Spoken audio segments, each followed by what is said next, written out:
केंद्रीय मंत्री संजीव बालियान पश्चिमी यूपी को अलग राज्य बनाना चाहते हैं, आप क्या कहते हैं? देखिए, पश्चिम उत्तर प्रदेश को हम पृथक प्रदेश की मांग पिछले 20 साल से कर रहे हैं, तो मैं उनके इस बयान का स्वागत करता हूं, लेकिन उनका बयान केवल जुमला ना हो।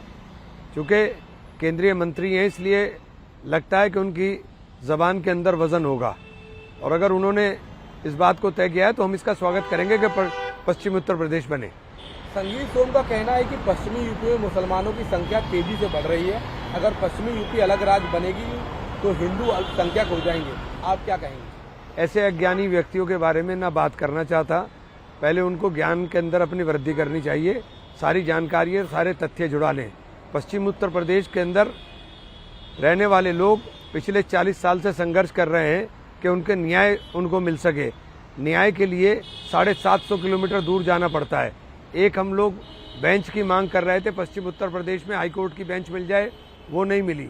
पश्चिम उत्तर प्रदेश 70% रेवेन्यू देने का काम करता है, लेकिन उसके बावजूद भी अगर इंफ्रास्ट्रक्चर के अंदर बात करें तो पूरे पश्चिम उत्तर प्रदेश में नरौरा परमाणु बिजली घर को छोड़ के कोई बिजली का कारखाना तक नहीं है।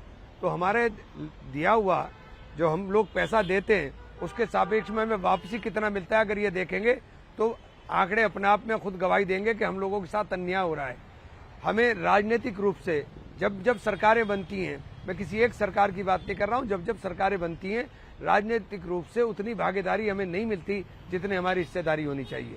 सर, राहुल गांधी हो, मायावती हो, अखिलेश यादव हो, सभी जाति जनगणना के पक्ष में है, और विपक्ष का मानना है कि जाति जनगणना के काट में ही बीजेपी ने नए राज्य का जो मांग शुरू की है वो इस तरीके से ध्यान भटकाने की साजिश है, आप क्या कहेंगे?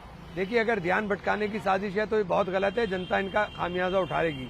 और जहां तक जातिगत जनगणना का सवाल है, बिहार सरकार ने आंकड़े पेश किए हैं, और बिहार सरकार के आंकड़ों के तर्ज के ऊपर ही उत्तर प्रदेश के अंदर भी आंकड़े आने चाहिए, और पूरे देश के अंदर जातिगत जनगणना होनी चाहिए, जिसके अंदर रहने वाले देश के अंदर कितने प्रतिशत लोग रहने का काम कर रहे हैं, उनको कितने प्रतिशत हिस्सेदारी मिल रही है, ये सारी चीजें साफ हो जाएंगी। जैसा राहुल जी ने कहा कि 90 सेक्रेटरी पूरे देश को चलाते हैं, उसमें से 5 भी ओबीसी के नहीं है, तो ये आंकड़े सारे के सारे जब ही सामने आएंगे जब आप जातिगत जनगणना कराएंगे। लोकसभा चुनाव की क्या तैयारी है सर, क्या घर वापसी का इरादा है आपका?